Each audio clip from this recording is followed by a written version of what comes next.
Hi guys, welcome to my YouTube channel. Sudden trip plan ಆಯಿತು. ಇಷ್ಟೊತ್ತಲ್ಲಿ ಹೋಗ್ತಾ ಇದ್ದೀವಿ ನೋಡಿ. ಮತ್ತು ಸಡನ್ನಾಗಿ ಕಾಲ್ ಮಾಡಿ ಬರಲಿಕ್ಕೆ ಇಲ್ಲ, ಬೆಳಗ್ಗೆ ಟ್ರಿಪ್ ಹೋಗೋಣ ಅಂತ ಹೇಳ್ಬಿಟ್ಟು.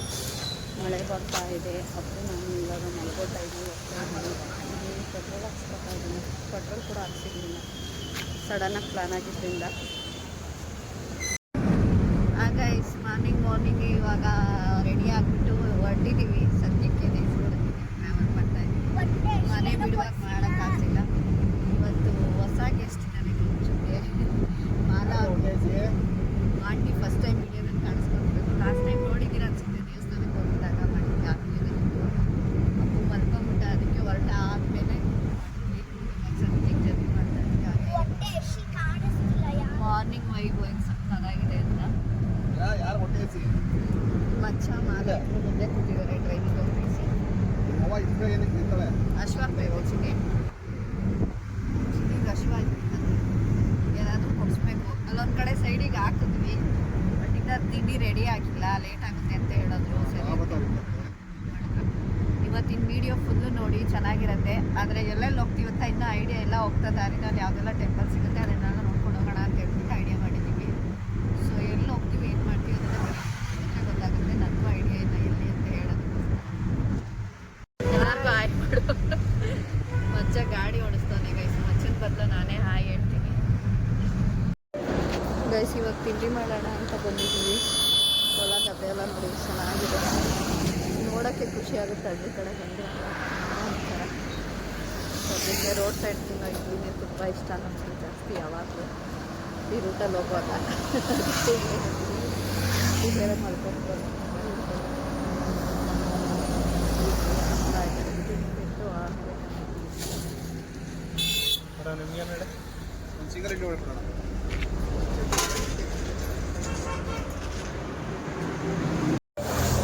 ಈ ಥರ ಪ್ಲೇಸಲ್ಲಿ ಕುತ್ಕೊಂಡು ತಿಂಡಿ ಮಾಡೋದು, ಓಪನ್ ಪ್ಲೇಸಲ್ಲಿ ಏನು ಸಕ್ಕತ್ತಾಗಿದೆ. ಚಳಿ ಹೋಗ್ತಿದೆ ಅಂತೆ. ಇಡ್ಲಿ ತಟ್ಟೆ ಮೇಲೆ ಬಿಸಿ ಬಿಸಿ ಬರ್ತೈತೆ, ಚಳಿ ಎಲ್ಲ ಮಾಯ ಆಗೋಯ್ತದೆ ಅಲ್ವಾ? ಏನು ನೋಡ್ಕೊಂಡೆ? ಸಾಂಬಾರು ಚಿಲ್ಕೊಬ್ಲತ್ತೆ ನಮ್ಮ ಬೈತದೆ ಅಂತ ಯೋಚನೆ ಮಲ್ಕೊಂಬಿಟ್ಟವನೆ. ಕೈ ನೋವ್ತೈತೆ ಎತ್ಕೊಂಡು. ಗೈಸ್, ಯಾರೇ ಮೈಸೂರು ಹೈವೇಲಿ ಬಂದರೆ ಟೋಲ್ ತೊಗೊಂಡು ಒಳಗಡೆ ಎಂಟ್ರಿ ಆಗಿ. ಮುಂಚೆ ಅಂದರೆ ಮಧ್ಯ ಎಲ್ಲಾದರೂ ನಿಂತ್ಕೊಂಡ್ರೆ ಹಿಡಿತಾ ಇರಲಿಲ್ಲ, ಇವಾಗ ಎಲ್ಲದರಲ್ಲಿ ಪೊಲೀಸ್ ಹಿಡಿತಿದ್ದಾರಂತೆ. ಸೊ ಯಾರೇ ಬಂದರೂ ಟೋಲ್ ಬೈ ಮಾಡಿಕೊಂಡು ಎಂಟ್ರಿ ಕೊಡಿ, ಇಲ್ಲ ಅಂತಂದರೆ ಸರ್ವಿಸ್ ರೋಡಿಂದನೇ ಟ್ರಾವೆಲ್ ಮಾಡಿ. ಸುಮ್ಮನೆ 5,000 10,000 ಈ ಥರ ದುಡ್ಡು ಕಿತ್ಕೊಳ್ತಾರೆ. ಸೊ ಕೇರ್ಫುಲ್ಲಾಗಿ ಡ್ರೈವ್ ಮಾಡಿ ಈ ರೋಡಲ್ಲಿ ಎಂಟ್ರಿ ಕೊಡಬೇಕಾದ್ರೆ ಅಂದರೆ. ಫುಲ್ ಖಾಲಿ ಹೊಡಿತಿದ್ದಾರೆ, ಟ್ಯಾಕ್ಸ್ ಆಗ್ತಾರೆ ಅಂತ ಬರೋವ್ರೆ ಕಡಿಮೆ ಆಗ್ಬಿಟ್ಟಿದ್ದಾರೆ ಅನ್ಸುತ್ತೆ. ರೋಡ್ ಫುಲ್ಲು ಖಾಲಿ ಹೊಡಿತಾ ಇದೆ. ಎಸ್, ಚಾಮುಂಡಿ ಹಬ್ಬ ಆದಮೇಲೆ ಬಂದಿರೋದಕ್ಕೆ ಫುಲ್ಲು ಖಾಲಿ ಹೊಡಿತಾ ಐತೆ ನೋಡಿ. ಜನನೇ ಇಲ್ಲ ಚಾಮುಂಡಿ ಬೆಟ್ಟದಲ್ಲಿ. ಅಷ್ಟು ವಿಶಾಲವಾಗಿದೆ, ಆರಾಮಾಗಿ ದೇವ್ರ ದರ್ಶನ ಮಾಡ್ಬೋದು. ಅಷ್ಟು ಫ್ರೀಯಾಗಿದೆ. ಯಾರೆಲ್ಲ ಅವಾಗ ಬಂದು ನೋಡೋಕ್ಕಾಗಿಲ್ಲ ಅವರೆಲ್ಲ ಇವಾಗ ಬನ್ನಿ, ಒಳ್ಳೆ ಟೈಮ್ ಅಂತ ಹೇಳ್ಬೋದು. ಆರಾಮಾಗಿ ದೇವ್ರ ದರ್ಶನ ಮಾಡ್ಕೊಂಡು ಹೋಗ್ಬೋದು ಒಂದು ಅರ್ಧ ಗಂಟೆ. ಅಷ್ಟೊಂದು ಫ್ರೀ ಇದೆ, ತೋರಿಸ್ತೀನಿ ನಿಮಗೆ ನೋಡಿ. ತುಂಬ ಕಡಿಮೆ ಜನ ಇದ್ದಾರೆ, ಒಂಥರ ಪೀಸಾಗಿದೆ. ಆರಾಮಾಗಿ ಕೂಲಾಗಿ ಬಂದು ಕೂಲಾಗಿ ದೇವ್ರ ದರ್ಶನ ಮಾಡ್ಕೊಂಡು ಹೋಗ್ಬೋದು, ಟೆನ್ಷನ್ ಇಲ್ದಂಗೆ. ಗೋಪುರ ಕಾಣಿಸ್ತಿದ್ಯಾ?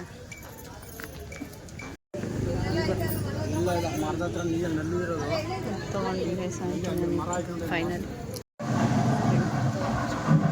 ದರ್ಶನ.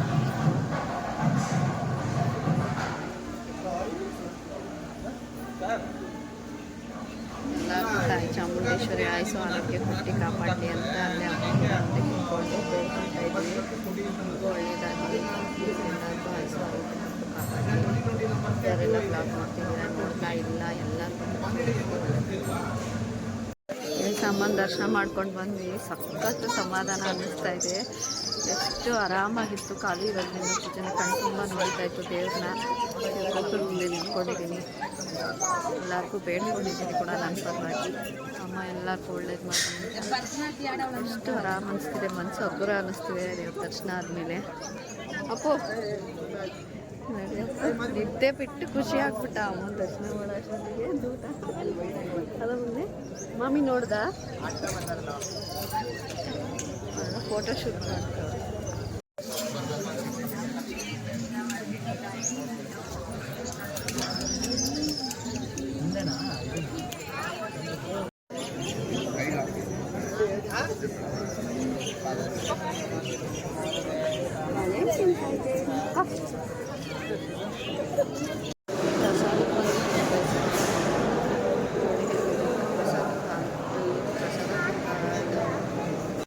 ಗೈಸ್ ಇಲ್ಲೇ ಚಾಮುಂಡೇಶ್ವರಿ ದರ್ಶನ ಮಾಡಿ ಆಚೆ ಬಂದ ತಕ್ಷಣ ಇಲ್ಲೊಂದು ಮ್ಯೂಸಿಯಂ ಇದೆ.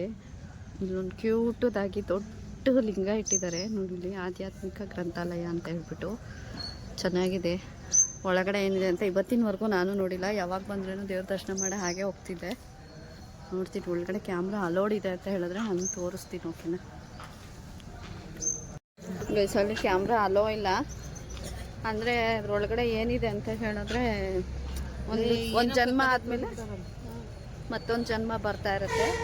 ಮನುಷ್ಯ ಹೇಗೆ ಜನ್ಮ ಕಳೀತಾ ಅವರ ಆಯಸ್ಸು ಹೇಗೆ ಕಡಿಮೆ ಆಗ್ತಾ ಬರುತ್ತೆ, ಅವರ ಗುಣಗಳು ಹೇಗೆ ಬದಲಾಗ್ತಾ ಹೋಗುತ್ತೆ ಜನ್ರೇಷನ್, ಅದ್ರ ಬಗ್ಗೆ ಒಂದು ಮೆಸೇಜ್ನ ಇಟ್ಟಿದ್ದಾರೆ ಅದ್ರೊಳಗಡೆ. ಅಷ್ಟೇ ಚೆನ್ನಾಗೈತೆ. ಸೊ ಮೊದಲೆಲ್ಲ 125 ವರ್ಷ ತ್ರೇತಾಯುಗದಲ್ಲಿ ಬಂದು 150 ವರ್ಷ ಒಬ್ಬ ಮನುಷ್ಯನಿಗೆ ಆಯಸ್ಸು ಇರ್ತಾ ಇದ್ದಿದ್ದಂತೆ. ಆಮೇಲೆ 125 ಆಯಿತು. ಅದಾದಮೇಲೆ ಯಾವ್ಯಾವಾಗ ಅವ್ನು ಓದ್ಕೊಂಡ? ನಾನು ಓದ್ಕೊಳ್ಳಿಲ್ಲ.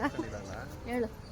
ತ್ರೇತಾಯುಗ 150 ವರ್ಷ, ಆಮೇಲೆ ಸತ್ಯಯುಗ 125 ವರ್ಷ, ದ್ವಾಪರ ಯುಗ 100 ವರ್ಷ, ಕಲಿಯುಗ ಇವಾಗ ಅಂದ್ರೆ ಈಗ ಯಾವಾಗ ಅಂದ್ರೆ ಅವಾಗ ಮನುಷ್ಯನ ಜೀವನ ಮುಗಿಯುತ್ತೆ.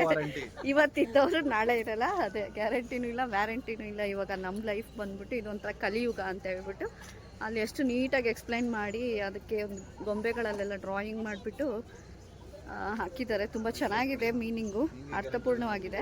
ಒಂದ್ಸರಿ ಇಲ್ಲಿ ಬಂದಾಗ ಅಲ್ಲೂ ವಿಸಿಟ್ ಮಾಡಿ ತಿಳ್ಕೊಂಡಂಗೆ ಆಗುತ್ತೆ. ಯಾವುದೇ ಜಾತಿ ಧರ್ಮ ಭೇದ ಏನೂ ಇಲ್ಲ. ಆವಾಗೆಲ್ಲ ಒಂದೇ ಜಾತಿ ಒಂದೇ ಮನುಷ್ಯ ಜಾತಿ ಅಷ್ಟೇ ಇದ್ದಿತ್ತು. ಈಗ 50 ಜಾತಿ ಮಾಡ್ಕೊಂಬಿಟ್ಟಿದ್ದಾರೆ ಮನುಷ್ಯರು. ಕಿತ್ಲಾಡ್ಕೊತಾರೆ. ಏನು ಪ್ರಯೋಜನ? ಯಾವಾಗ ಏನಾಗುತ್ತೆ ಅನ್ನೋದೇ ಗೊತ್ತಿಲ್ಲ. ಅದನ್ನೆಲ್ಲ ಮರ್ತ್ಬಿಟ್ಟು ಆರಾಮಾಗಿರೋ ಅಷ್ಟು ದಿನ ಖುಷಿಯಾಗಿ ಎಲ್ಲರ ಜೊತೆಲಿ ಇರಬೇಕಷ್ಟೇ.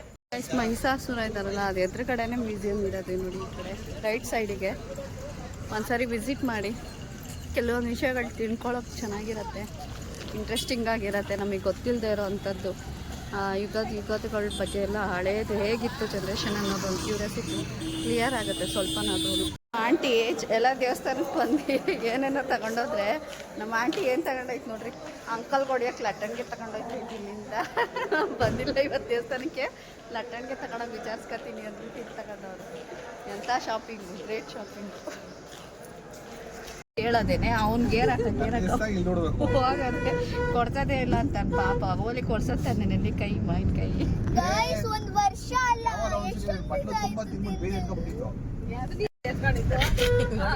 ಏನ್ ಡಿಸ್ಕಸ್ ಮಾಡ್ತಾರೆ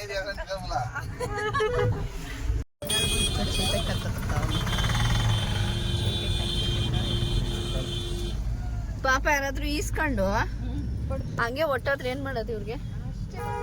ಕಾಸು ಕೊಡ್ದಲೆ. ಗೈಸ್ ಇವಾಗ ತುಂಬ ವರ್ಷ ಆದಮೇಲೆ ನಂಜುಂಡೇಶ್ವರನ ನೋಡೋಕೆ ಬಂದ್ವಿ, ನಂಜನಗೂಡಿಗೆ.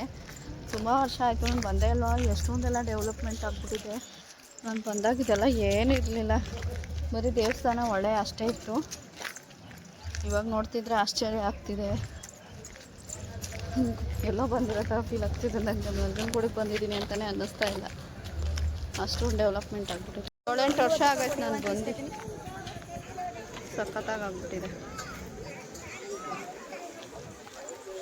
ಸೋ ಬ್ಯೂಟಿಫುಲ್ ನೋಡೋದಕ್ಕೆ. ಮಿಸ್ ಮಾಡ್ಕೊತಿದ್ದೆ, ಇವತ್ತು ಬರೋ ಐಡಿಯಾ ಇರಲಿಲ್ಲ. ಫಂಕ್ಷನ್ ಇತ್ತು ರಿಲೇಟಿವ್ ಮನೇಲಿ ಅನ್ನೋ ಕಾರಣಕ್ಕೆ ಬಂದಿದ್ದಕ್ಕೆ ದೇವ್ರನ್ನ ನೋಡೋಂಗಾಯ್ತು. ದೇವ್ರ ದರ್ಶನ ಆಗ್ತಾ ಐತೆ.